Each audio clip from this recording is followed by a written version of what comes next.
Hi everyone, can you hear me? I'm just going to do a quick voice check.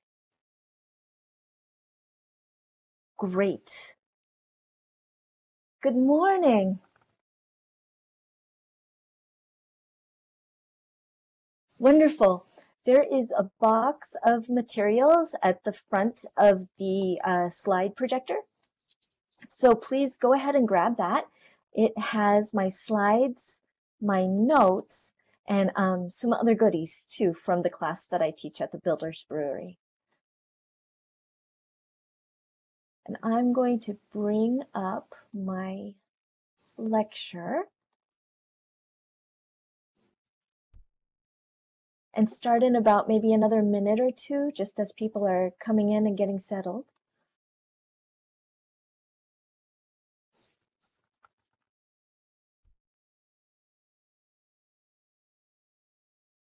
Great, Beth, thank you.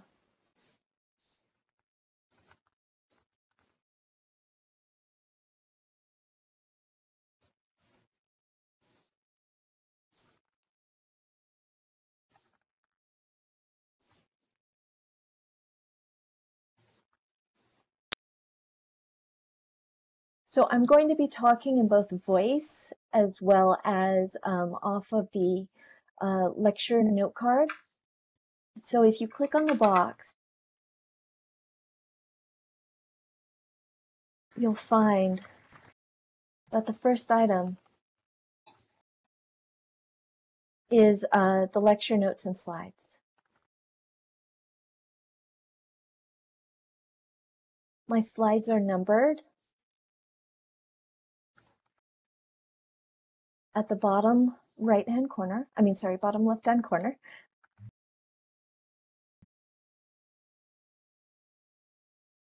And they correspond to the notes in the note card.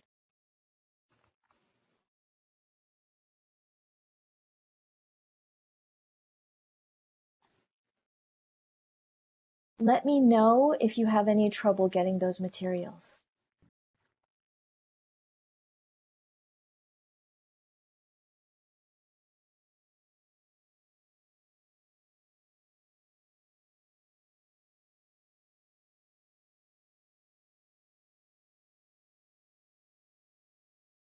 Hi, Sen.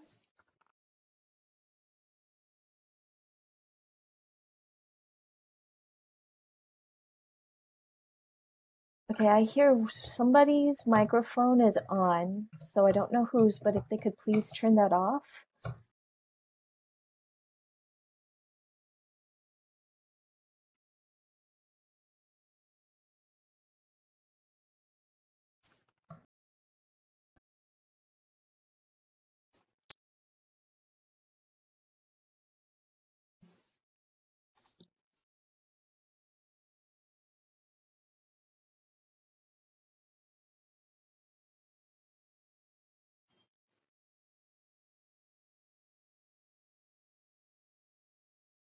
Okay, so I should have sent the notes to you, Eminem.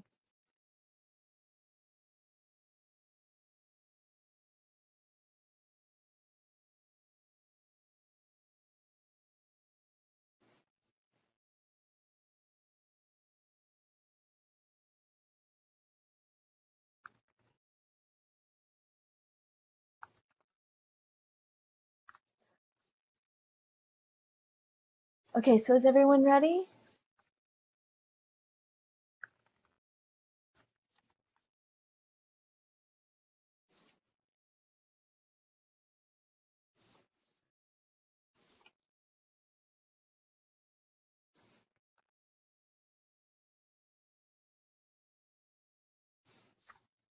Okay, so first I just want to welcome you to my presentation on virtual self-directed learning workshops.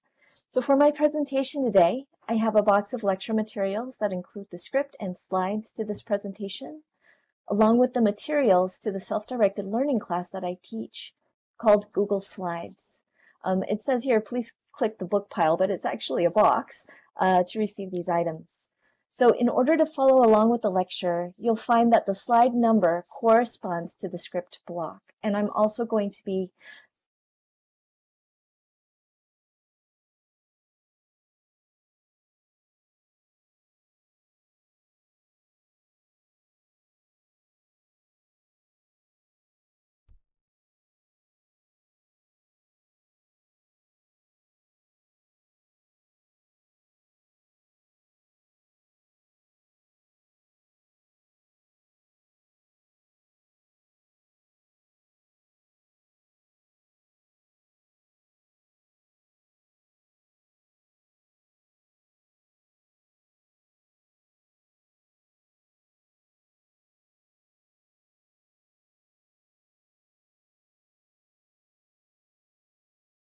Uh-oh, how's that? Is that better?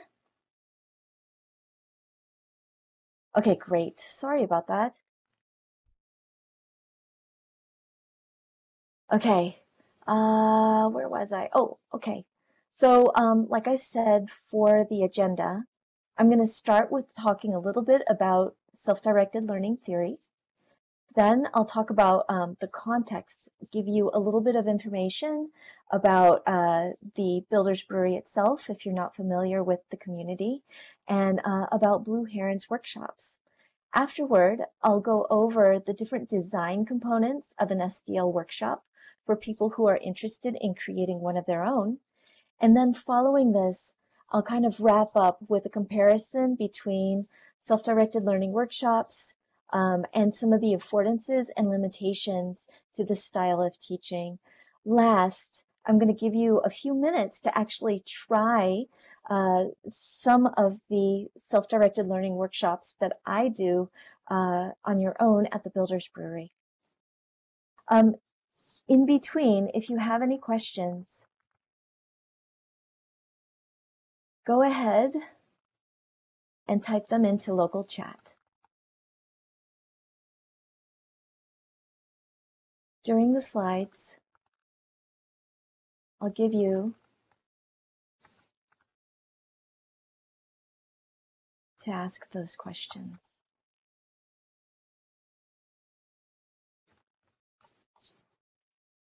Okay, so let's talk about self-directed learning for a bit.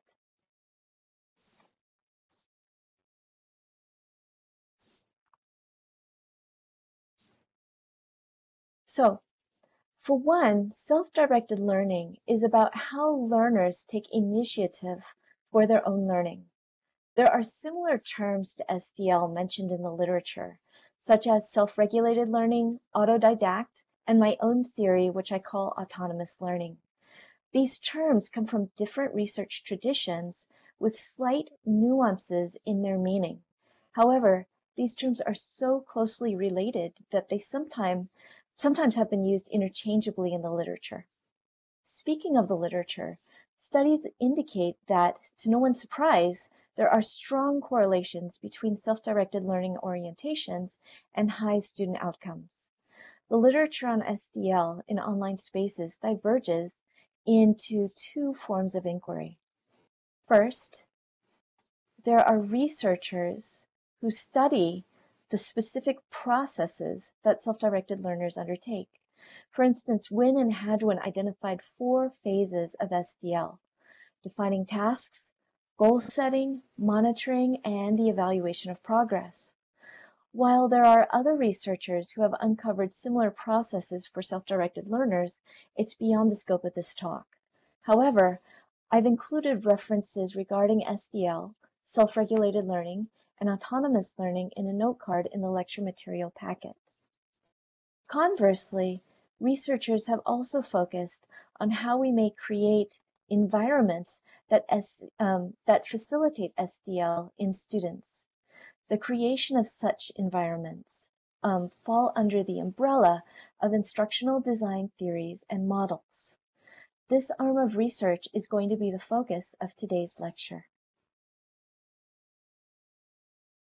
So, for our overarching question, I'm going to focus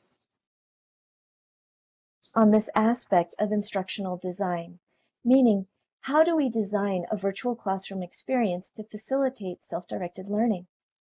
To answer that question, I'm going to tell you a little bit about my dissertation study at the Builders Brewery in Second Life.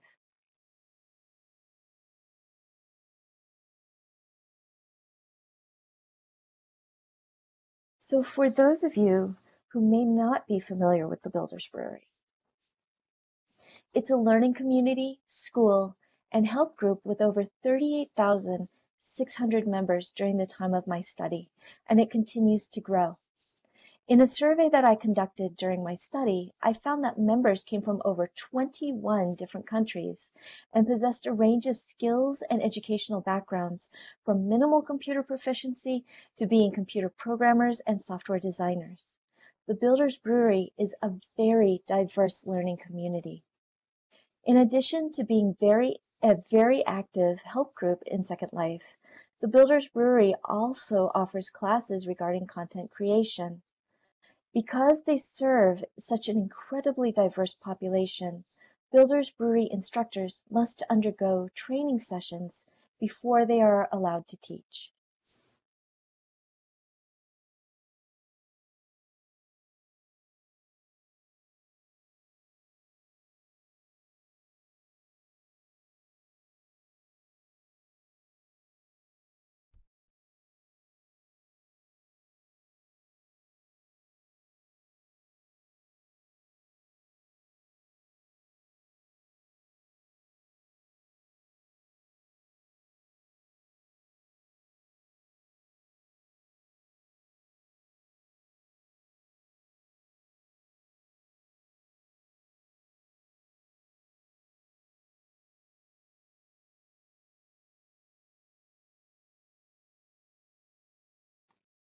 Uh-oh, can people hear me now?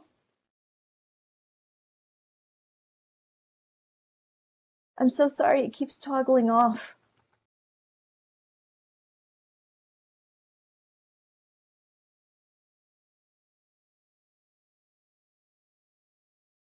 I'll keep an eye on the button for you. Okay, so where was I? For this talk, I want to focus on Blu Heron's classes, which she called project-based workshops, where her students would work independently on a project of their own choosing. This slideshow shows a picture from one of Blu's workshops. As you can see, each individual student had their own building platform. These workshops were self-directed, and they became the model for my own Builders Brewery classes on the use of Google Slides. I'm going to pause for a moment here to see if anybody has any questions.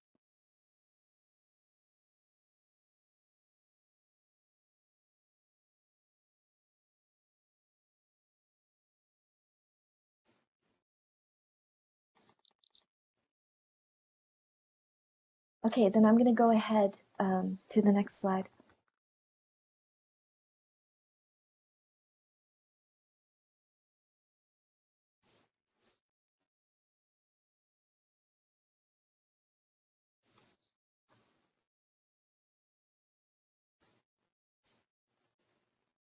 So in Blu's workshops, students are given a choice of the different projects to create. They then select a project that they would like to build and then build it using the instructions and materials that Blu provided.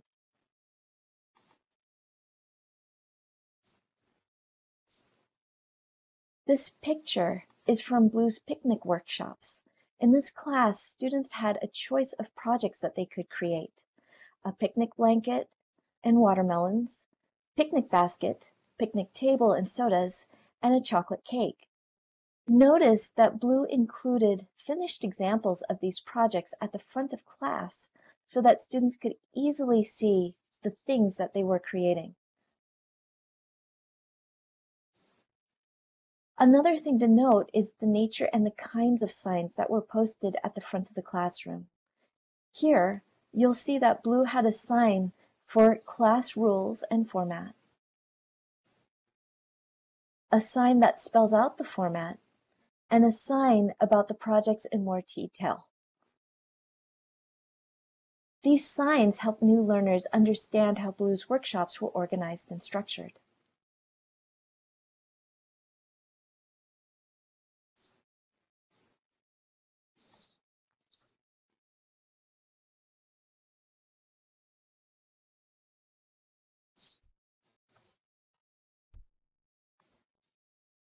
Now, there are distinctive characteristics to self-directed learning workshops. First, they're self-paced and students work independently on a project of their own choosing. Also, the instructor helps in private chat with individual students. In doing so, there is little to no lecture in these classes, so you will see very little local chat. Because the workshops are self-paced, they may take a little longer for students to read and process the material than if it were instructor-led. Hence, these classes run a little longer, around 90 minutes. At this point, are there any questions?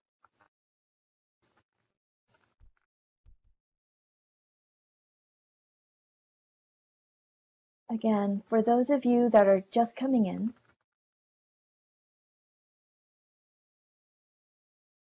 please click on the box at the front for lecture materials. You'll get my notes for this talk.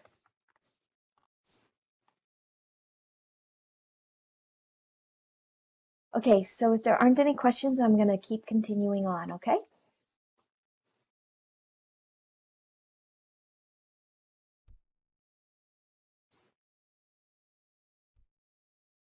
Now, during an SDL workshop, as you can see from the photo, notice there are 7 students pictured here who worked on different projects. For example, student 1 worked on a picnic table, while student 4 worked on a chocolate cake. Students 2 and 3 worked on picnic baskets, but they were both at different stages of construction.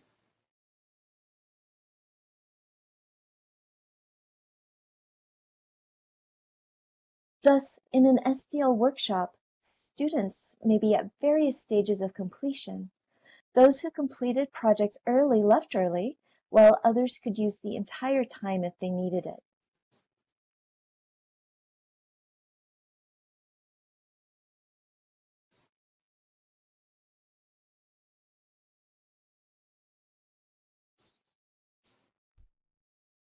So now let's talk about planning for an SDL workshop.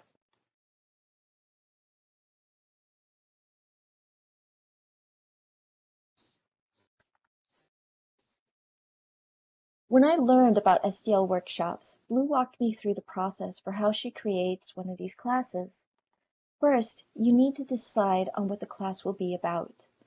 What will people make or build? In my case, the Builders Brewery is always in need of good instructors. However, I found that although people had things they wanted to teach, they weren't always sure how to go about making instructional materials to teach them. Therefore, I decided I could help the BB community by creating a series of classes to help those who wanted to teach. The Google Slide class was an SDL workshop intended to show people how to create slides from the program Google Slides from the web. I chose Google Slides because it is a free program that has the option for people to share and co-construct their work with others. However, as I mentioned before, not all classes are conducive to self-directed learning. For example, this presentation today, for instance, conveys information. Whoops, oh, and it got cut off. Let me just recopy and paste that for you. It conveys information rather than requires you, the audience, to create something. Thus, a lecture-style format is more ideal for conveying information. SDL workshops, in my opinion, work best as almost standalone tutorials where students create something in the class. Are there any questions for me?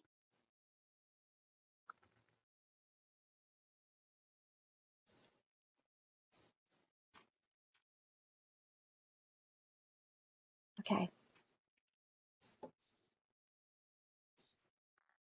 Great.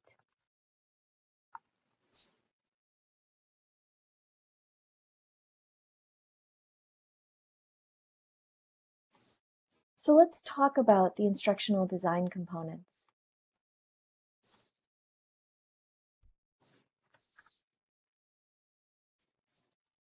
The design of an SDL workshop has several components that the instructor must consider. Here, I'm going to describe them briefly and go into more detail in the following slides. Now, as a quick note, this list is based on the necessary instructional materials required of Builders Brewery instructors for teaching a class. While I explain why these items are needed at the Builders Brewery, your list may change depending on your institution and your classroom population.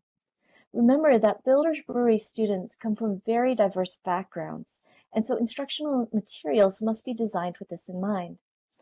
Now, to start, the class description, especially for institutions that teach more traditional classes, should explain that students will be self-directed and self-paced.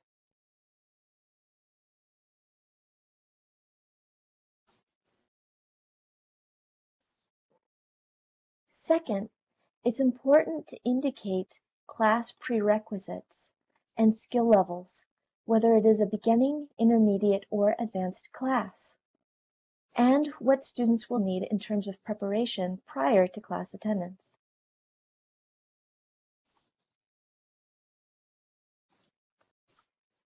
Next are the course materials, which should include samples of what students will be making, as well as materials from which these things will be made. In Second Life, it's important that instructors come prior to the start of class to lay out their classrooms and welcome their students. The welcome message both welcomes students, and it may also include instructions on what to do before the class starts. Self-directed classes must have explicit building instructions that students will follow.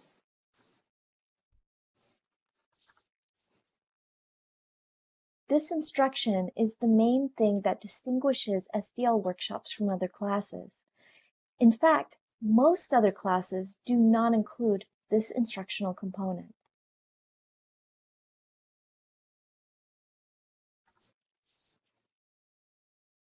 Finally, at least for classes in Second Life, an instructional script ensures consistency in your class, and it keeps you as the instructor from forgetting things that need to be mentioned.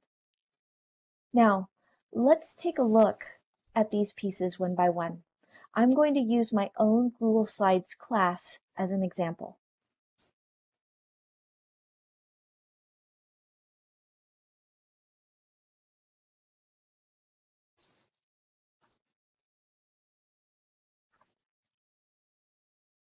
From my own experience with designing Google Slides class, I used details on what the class was about to create the course description. This course description and versions of it appear in the Builders Brewery calendar and the notices that I created to announce the class to the Builders Brewery group. Notice the use of some key words. For example, a simple 3-slide presentation tells potential students exactly what they will be doing in class. The words self-directed and working at your own pace explains to students how this will be a very different class from traditional teacher-led courses. Finally, the words assist you from the guidelines further explains in this workshop that the instructor takes on the role of a guide as opposed to being the leader.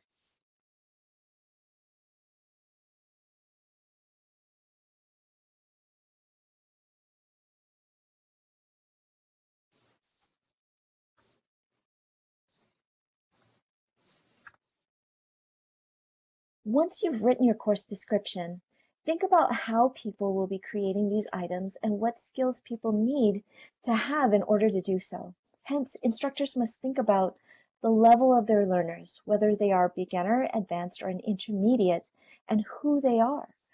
A couple of years ago, I created a lecture about Ebola to educate people about the Ebola epidemic.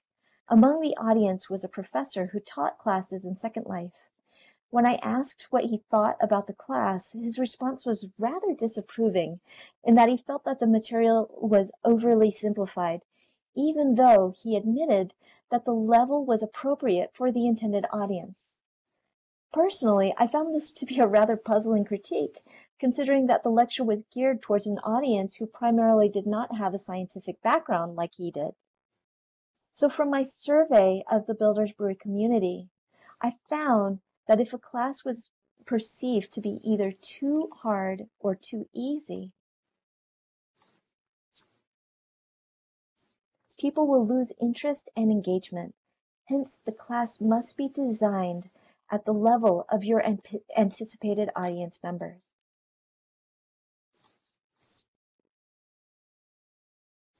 Furthermore, I suggest designing the class to speak to your students' own personal needs. In other words, address how the things they will learn in class align with their own interests. Also, think about what materials and prerequisites they will need before they take your class. I say more about these two things in my next slide.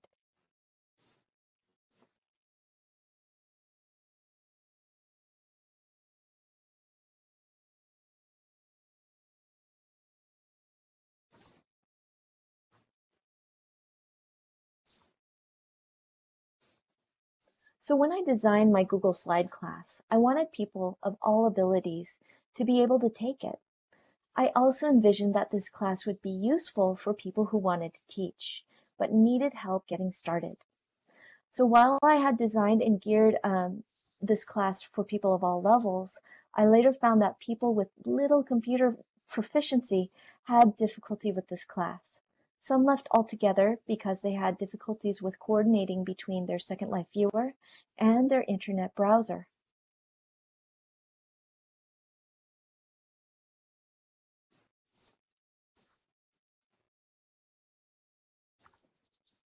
My prerequisites for the class help screen out people who may have potential difficulty.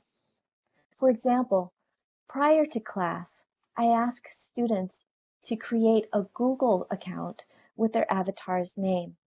The reason for this is because other Google users can see the name of the people who are viewing the same Google document.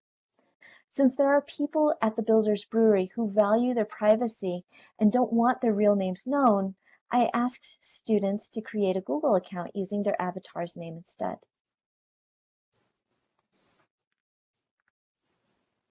While students work through the instructions in class, they may also run into issues where sharing the screen with other students, with their instructor, may help to troubleshoot the problem. Hence, I also asked students to have Lightshot or Gyazo ready in case issues came up. The advantage to both these programs is they have a screenshot tool that gives you a URL link that you can share with others. This link brings them to a page with the picture of your screenshot. I found that this was a very useful tool for teaching.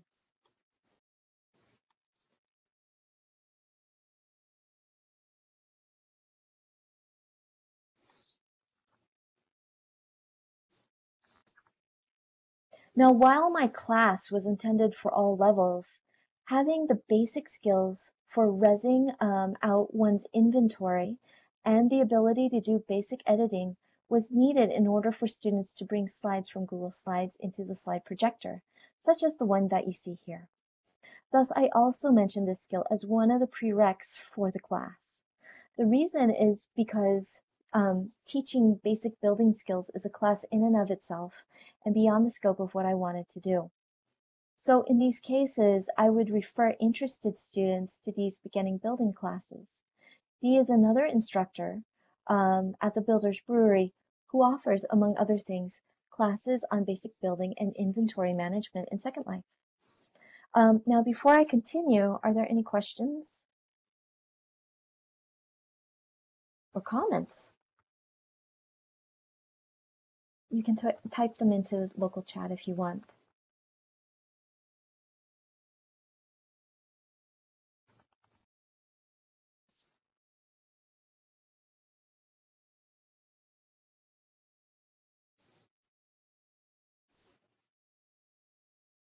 Great. And feel free to type as I go along.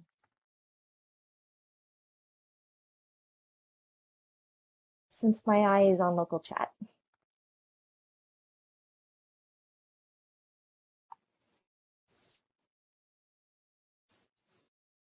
Okay. So here, you can see what the prereqs look like on Google Doc.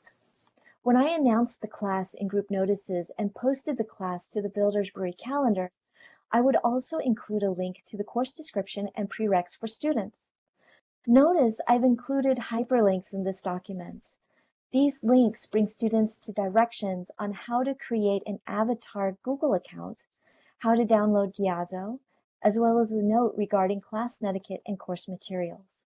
A copy of these documents exists in the lecture materials, and you are more than welcome to use the etiquette card for your own classes.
Oops, sorry about that.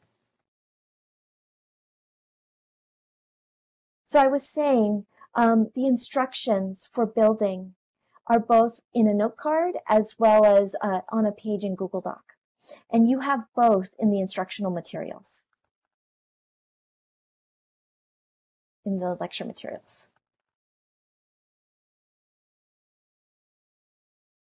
Okay, my materials also needed to be open sourced so that I could give away my instructional materials without violating proprietary rights. In fact, the materials that you use or give away in class must be either made by you, an item found in everyone's inventory, like in the Second Life library of items, or explicitly open sourced. Even though you are using items that are full permissions, I highly suggest that you check with the original creator to make sure it's okay for you to use them and give them away in class. Especially at the Builders Brewery.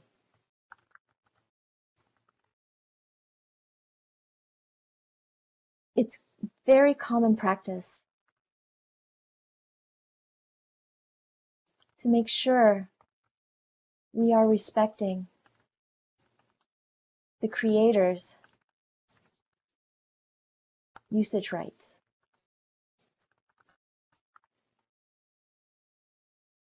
So we mention them in every class that is taught at the Builders Brewery.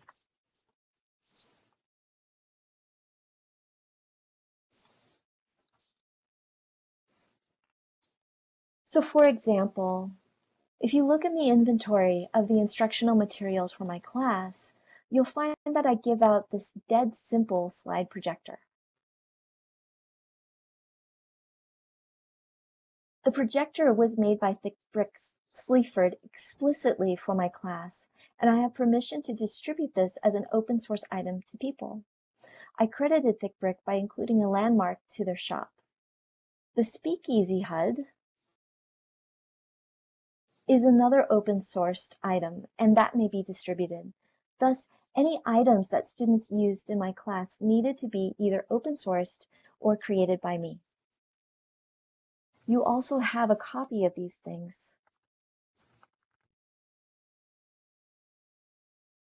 in the lecture materials for your own use.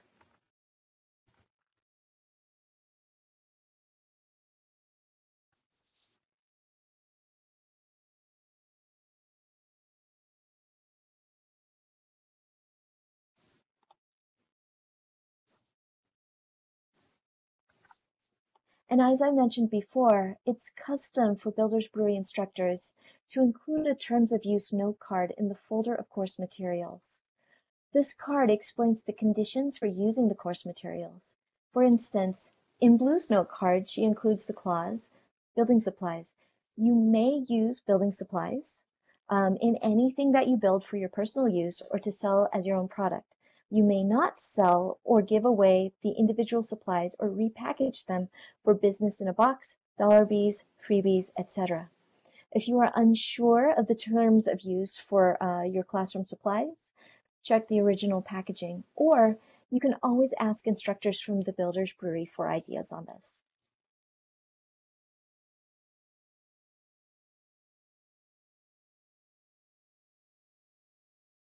Questions so far?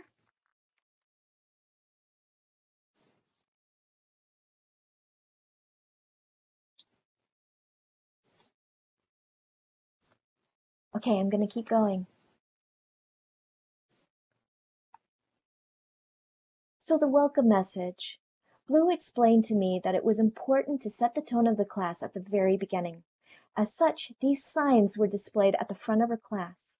When clicked, they gave out note cards to explain the format of the class. So students were instructed to look at the list of projects that were available.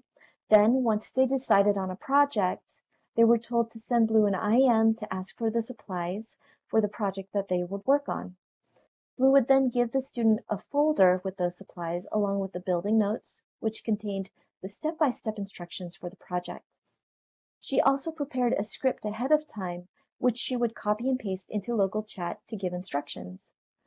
The welcoming script is meant to make students feel comfortable. It also reminds them about the name of the class, and finally, it gives students initial instructions on how to begin.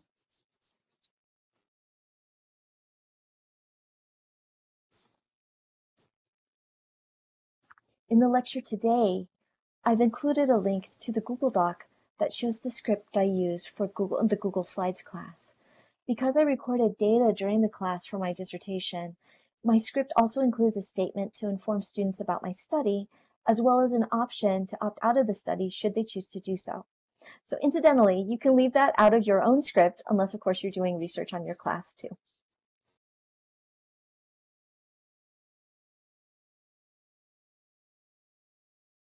Okay, so building notes.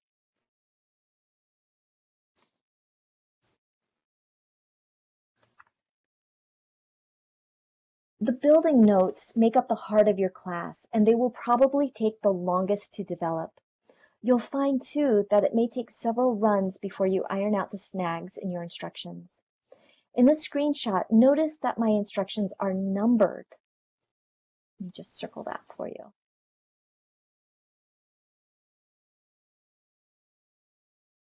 This is important because when students get stuck, you can ask them what step they're on. Also, notice that in the screenshot, I include arrows. You can add arrows and captions to your screenshots using the free program Lightshot to create tutorials like this one. Now, it's really important to be explicit and clear. And what I mean by that is once you've written out your tutorial, give it to other people and ask them to go through it. Oftentimes, they will ask you to either clarify or include steps in the tutorial that you may have missed. Also, things behave differently on different systems, and it's important to be aware of this too. For example, the instructions for unzipping a file are different if you're on Mac, like I am, or on a PC. I didn't realize the difference until people on PCs told me. So with the help of my students, I was able to write instructions to help them through some important steps in the procedure. Thus, I can't emphasize enough that you should be seeking feedback and critique from your students. The creation of a self-directed workshop is a continually evolving process. So questions or comments so far?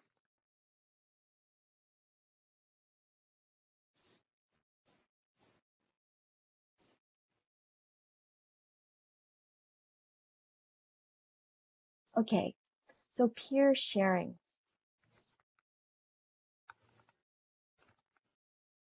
So Sen, I'm quoting you, just letting you know. I'm going to give you a moment to read the quote from our the Builders Brewery founder, Sen.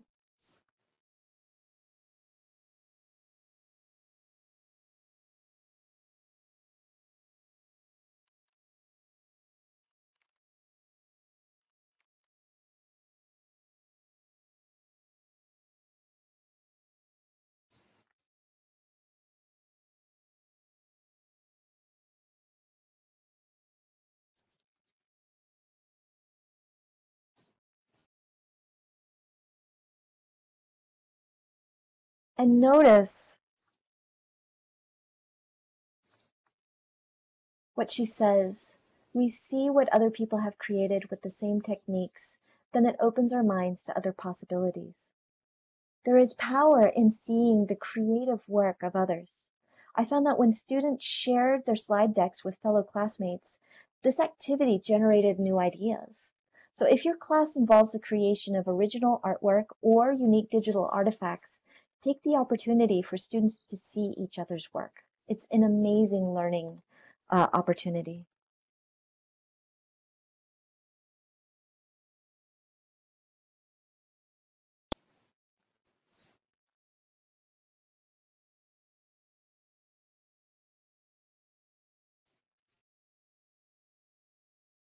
So to recap,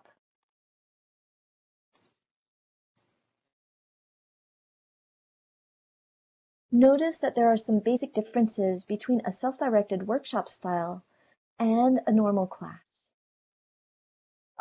First, self-directed workshops are more student-centered, while traditional classes are more teacher-centered.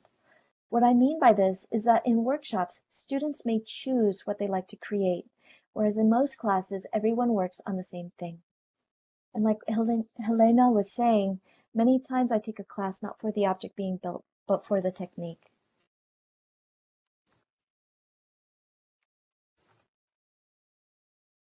So, like I said, SDL workshops tend to be student-centered.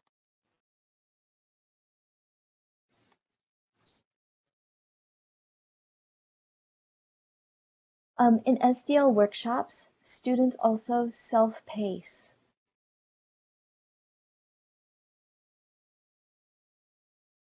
Whereas in traditional classes, everyone makes progress at relatively the same time. Also, in SDL classes, you'll notice that, other than the beginning of class, the instructor dialogue is minimal. Students ask for help when they need help, and they receive individualized attention. Conversely, instructors do most of the talking for a majority of the class time, with short intervals for students to work in a traditional classroom.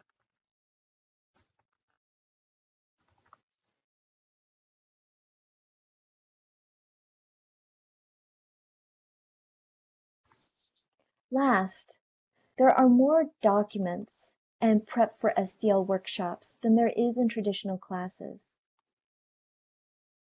But for traditional classes, there tends to be more dialogue and direction during class.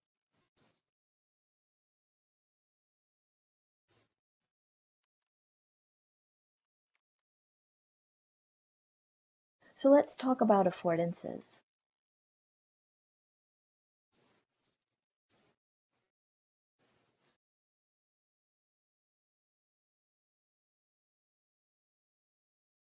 In terms of affordances, students at the Builders Brewery enjoy SDL workshops because they're more autonomous.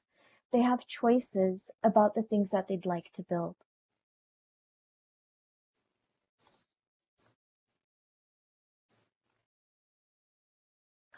Students can also go at their own pace and direct their own learning, asking for help when they need it. They enjoy that they can come during a time that's convenient for them. Even though they may be a few minutes late, they can still go ahead and start on a project.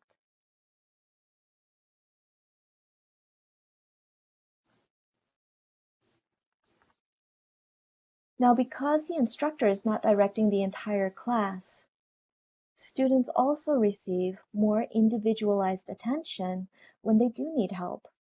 For workshops that include a variety of projects, students can go to the same workshop several times and work on a different project each time. Finally, in workshops like my Google Slides class, students enjoy sharing their presentations with each other, and they receive inspiration by looking at each other's slides.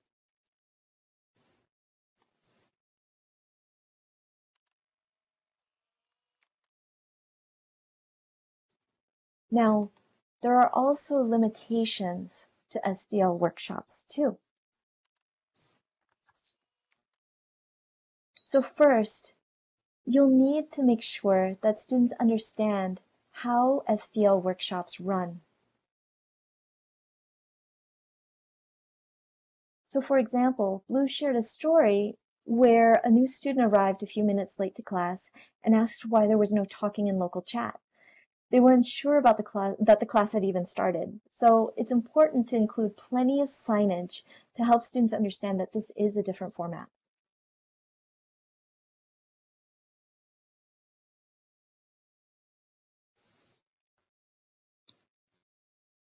Also, students who want more direct instruction may not enjoy SDL, especially because there's a lot more reading involved, and they may grow frustrated.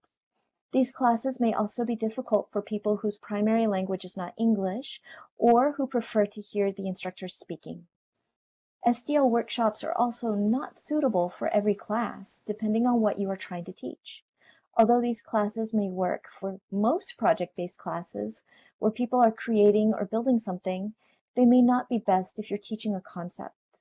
For example, my presentation in Jitsu class is a lecture class because I'm giving tips and answering questions about how to create good slides for presentations. Students are not creating anything in that class, so a lecture style is more ideal for that kind of delivery.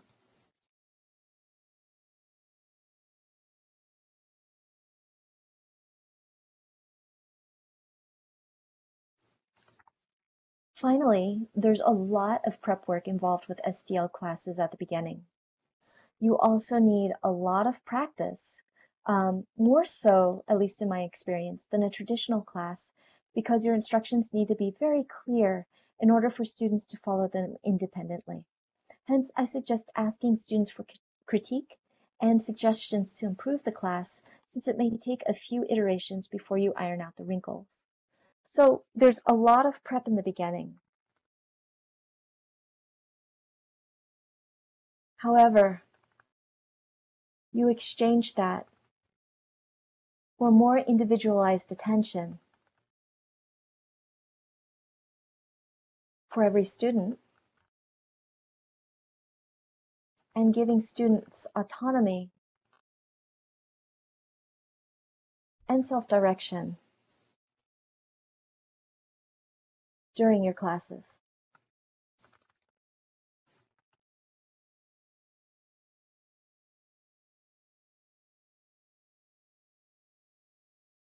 Okay.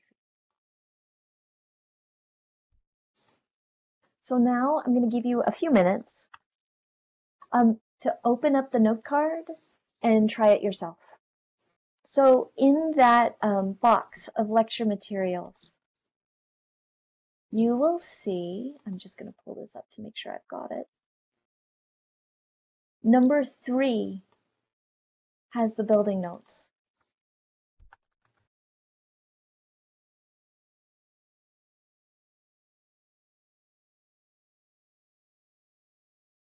So I want to give you about 5 minutes to look over the building notes instruction. Okay, you can either open the building notes card or you could click the link to the building notes on Google Doc. However, keep in mind that if you choose to view the notes in Google Doc, your Google account name may show up for everyone to see. So after scanning the notes, I'd like you to think about the possible ways you can incorporate these aspects of self-directed learning in your own classes. After 5 minutes or even during this time, we can reconvene for questions and discussion. And then I want to also say that my Google Slides class is slightly different from Blu's classes. So I highly suggest attending one of her classes if you're interested in self-directed learning. So let's take a moment to take a look at the actual tutorial itself.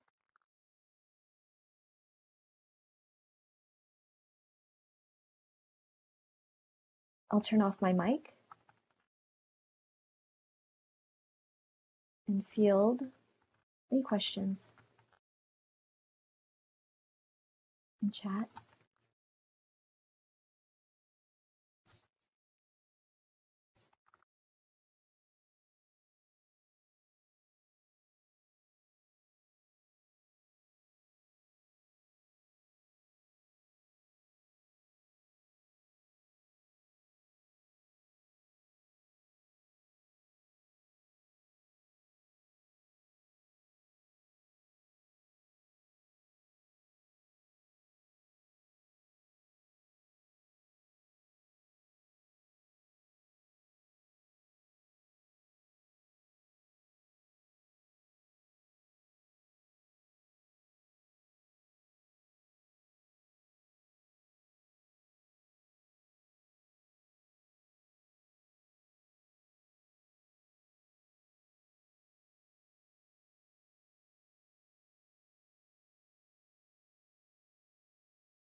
Okay, those 5 minutes went by really fast.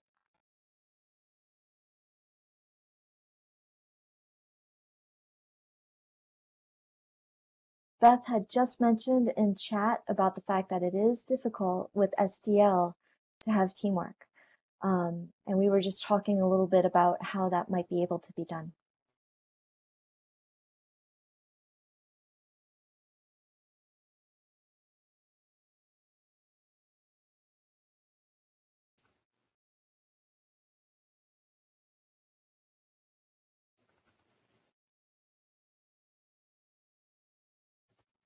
It is, Lux. It really is.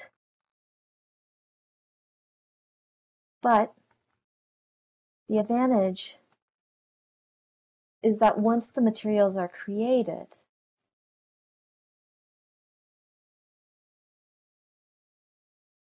teaching the class goes much easier.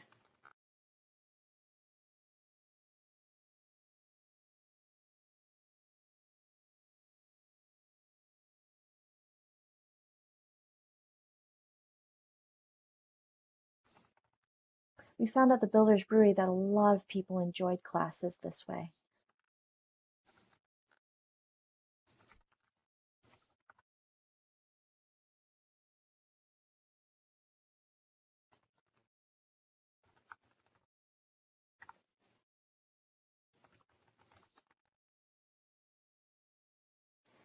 And then finally, I just want to share with you my contact information in case you had any questions at all. I will also be doing a talk tomorrow if you are interested, and that talk is a little bit more specific to my dissertation study. So I know that there's a number of people that are interested in what I found with that, so I'm excited to share.